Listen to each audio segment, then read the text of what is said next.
во нашето второ понеделничко линковско вклучување ќе зборуваме за она кое што се случува ова лето во кинотеката на Македонија.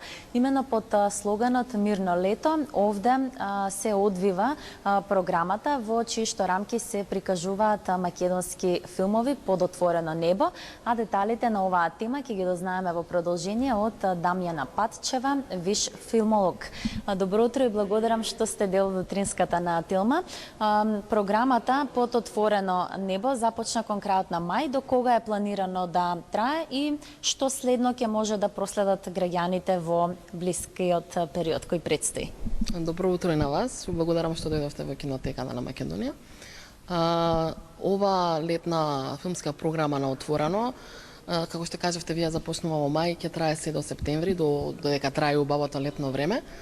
Во надворишното кино, како што вие рековте, Мирно лето, овој пат одлучивме да направиме филмска програма која ќе биде акцентирана повеќе на македонски филмови, на проекции кои би сакале домашната публика да ги погледне, да погледне се што имаме во нашите архиви, она што било направено од македонски режисери и продукции. Која е символиката зад името Мирно лето? Мислам дека е повеќе од јасно дека ова летно кино на отворено е насловено Мирно лето според филмот. Првата македонска комедија која се надевам кои многумина, мислам дека скоро сите ја знаат, меѓутоа и они кои не ја знаат, кои се од помладите генерации, ќе имаат можност да ја погледнат и ќе поканувам која ќе имаат било каква можност да го погледнат, бидејќи е стварно еден многу интересен филм. Сите оние кои што имаат или пак ќе имаат прилика да дојдат под отворено небо може да уживаат навистина во голем дел од македонските филмови создавани низ годините, но еве кога станува збор за вас лично, имате ли некој омилен домашен филм на кој што одново и одново му се враќат? Јас еден ако би можела да го истакнам кој еве на памет во моментов ми паѓа е филмот Јад и сите филмови кои се од македонските режисери. Секако во кинотеката на Македонија не само што се чуваат овие филмови, туку тие и се реставрираат. Тоа е една од основните задачи на кинотеката. Секоја година ние работиме на процесот на дигитализација. Минатата година се работеше на Мис Тон, и кој беше исто така прикажан, и Македонска крвава свадба, извини.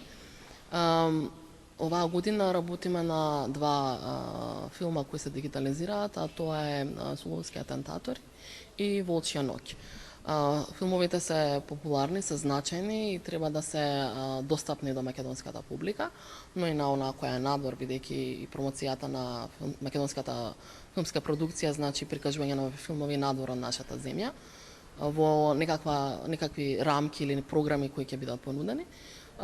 Така да секоја можност да се погледнат овие филмови ги поканувам гледачите да ги погледнат, бидејќи не би рекла дека се задолжителна лектира за оние кои сакаат да се занимаваат со филмска уметност, меѓутоа и оние кои сакаат да гледаат филмови, доволно е да погледнат она што се создавало во оваа земја или од овие авторски умови.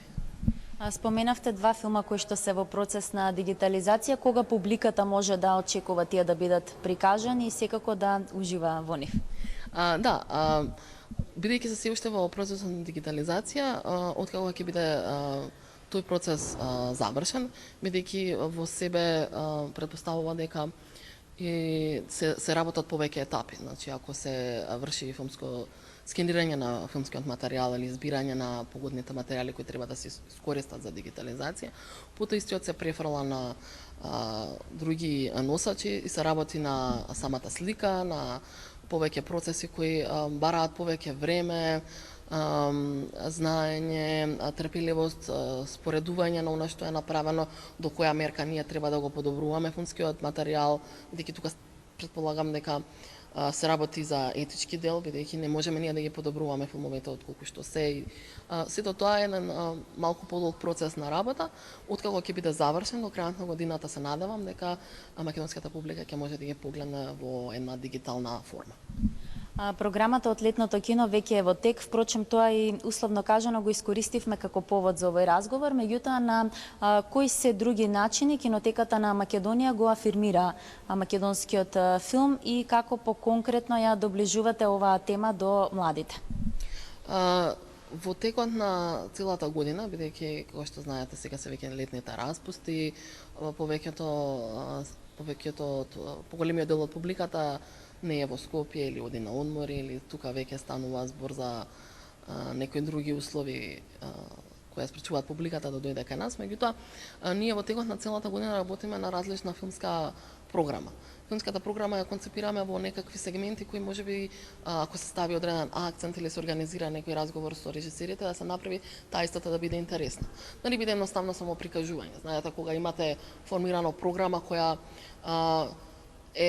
вклучува и некаква интеракција од публиката, секогаш е поинтересна, секогаш е некоја ново филмско доживување.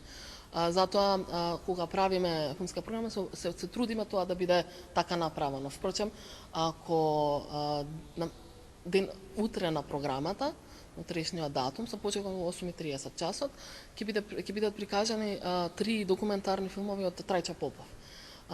Тие се сегментирани како 3, бидејќи како една форма да се даде акцент дека овој автор, Трајче Попов, не ги има само овие 3 филмови, меѓутоа ако се стават како еден блок, тие ќе добијат некоја поинаква форма и публиката ќе може да погледне 3 различни наслови. Дамјан, овде ќе ви се заблагодарам за сите информации кои што со нас ги споделивте ова утро, за да може темата за македонската кинематографија да ја доближиме до нашите гледачи. Благодарам, повелете и следен пат. На самиот крај од второто линковско вклучување за денеска да напоменеме дека кинотеката на Македонија функционира од 1976 година, откако 2 години претходно е донесен законот за нејзиното основање.